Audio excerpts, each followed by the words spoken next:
Hi guys, my name is Raman.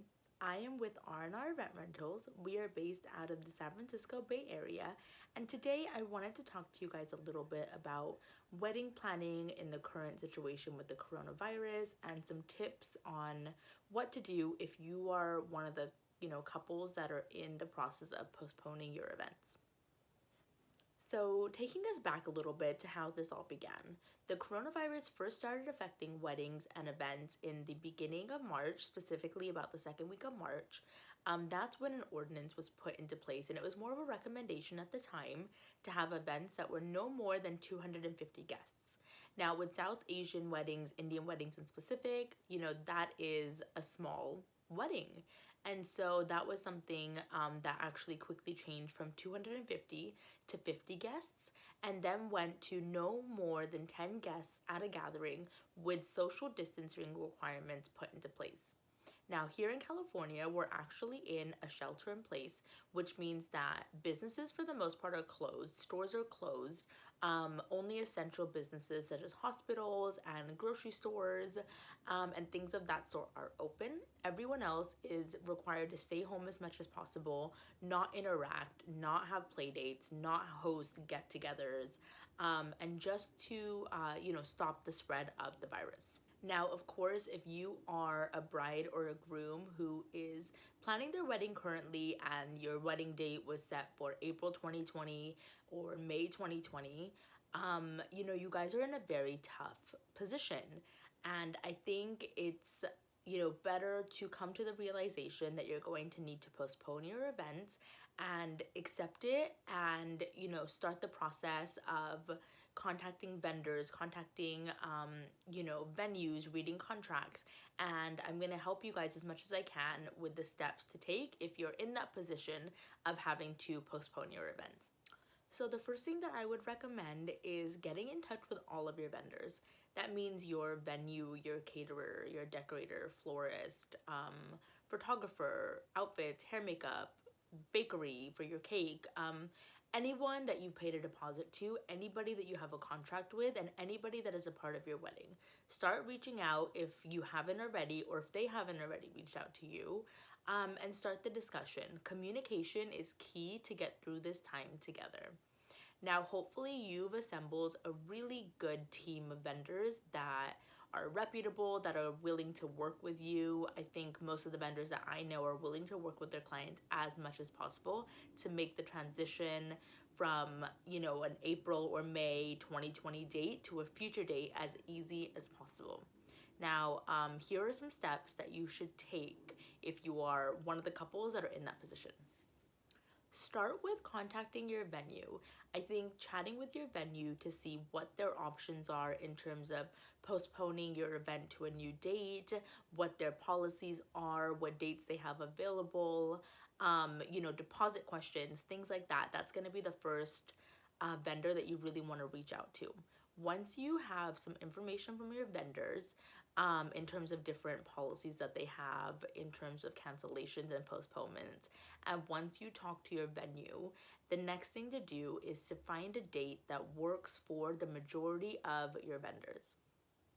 Now, take into consideration that most of your vendors have already started booking for later on in 2020, fall, possibly even into 2021. So definitely be open-minded, be flexible to maybe having the wedding be on a weekday versus a weekend. Be flexible in maybe having the wedding during a time of year or a season that you weren't, first anticipating. I think having an open mind during this time is going to make the process much easier.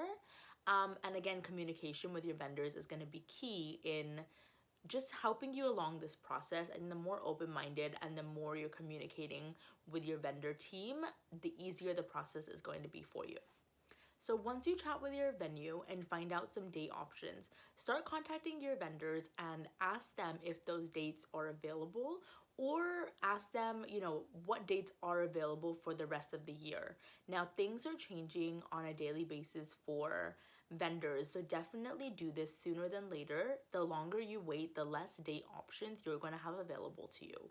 And that's just a hard realization that you need to come to terms with, that things are happening very quickly and decisions are going to have to be made fairly quickly. So after you've chatted with your venue, you've got a few date options in mind, start contacting your key vendors.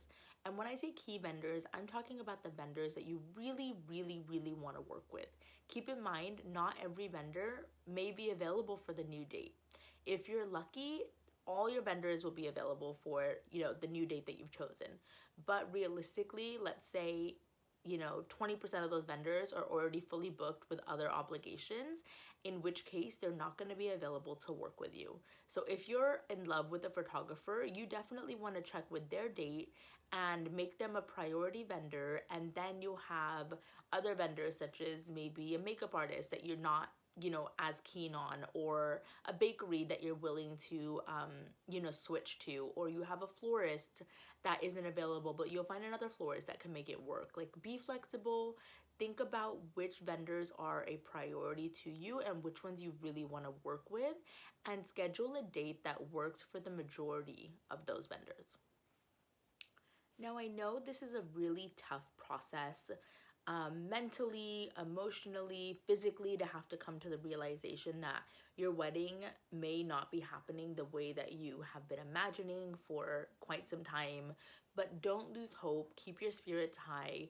Remember that, you still have your love. You are hopefully healthy and safe in the current climate at the moment, that all of your loved ones are safe, and that you will have your celebration one day. It just might not be the celebration that you had been imagining. And I think the more that you can understand and accept that as a couple, the easier this process will be, to get things back on track for your weddings.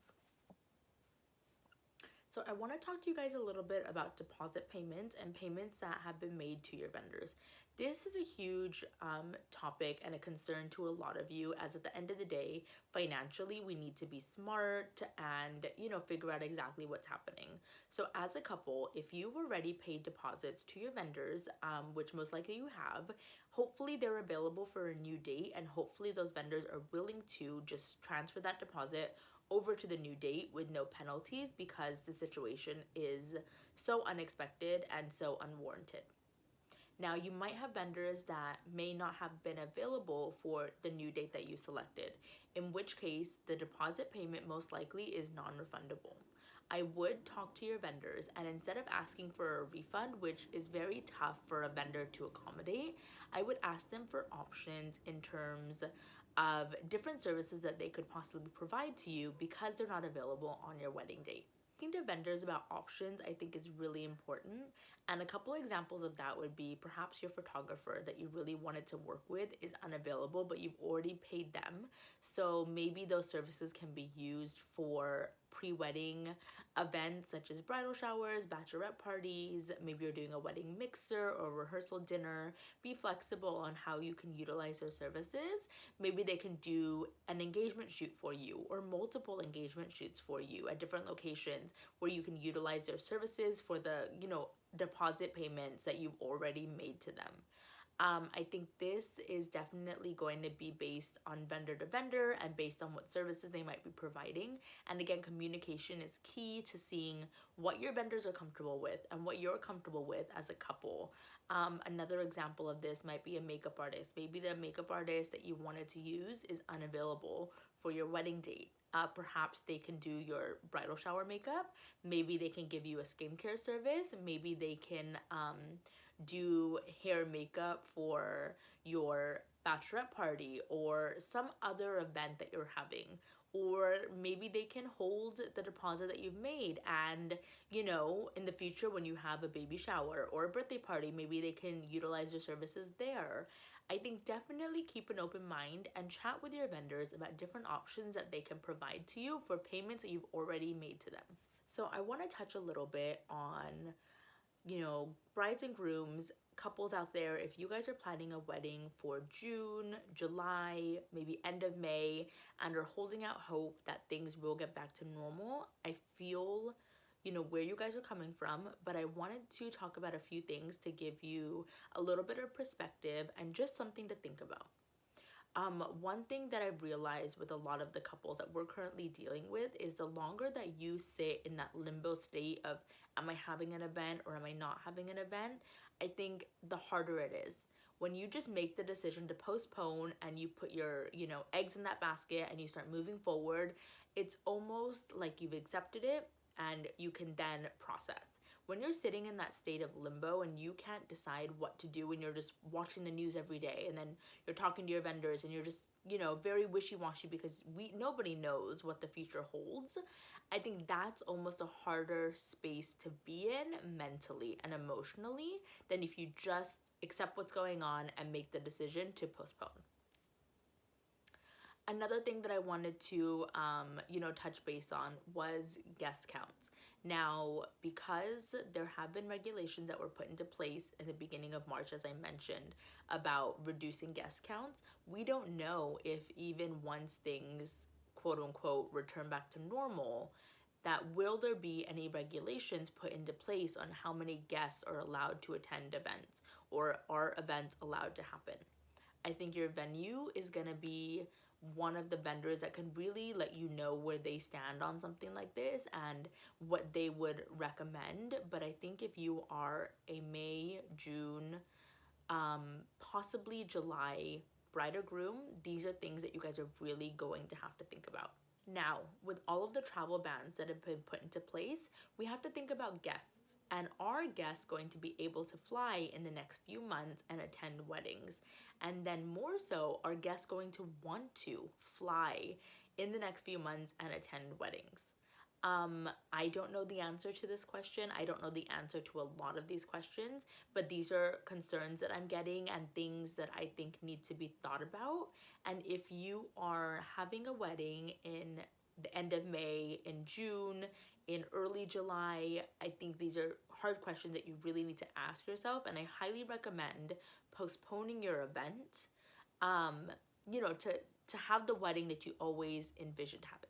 Now, if you're a couple who always envisioned a small, intimate wedding and you got dragged into the idea of a big fat Indian wedding from your parents or other relatives, I think this is a great opportunity for you guys to take advantage of the regulations that have been put into place and plan the intimate wedding that you always imagined having. If you're a couple that's into that, I think that's a great way to look at the positives of the situation.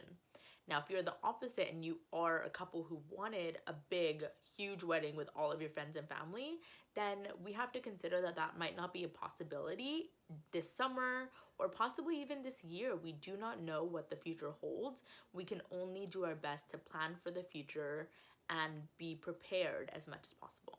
And couples, if you were planning to have a wedding on a date that was really special to you, maybe it's an anniversary, maybe it's just, it has some kind of special meaning to you, I think if you wanted to be married on that date, you should go for it. You should have a small, intimate ceremony with maybe just you guys, maybe parents, depending on what state you live in and the regulations that have been put into place. Maybe your courthouses are open to having small wedding ceremonies, maybe religious institutions are open for you guys, or maybe that means somebody in your household is getting ordained and marrying you, which could be really special.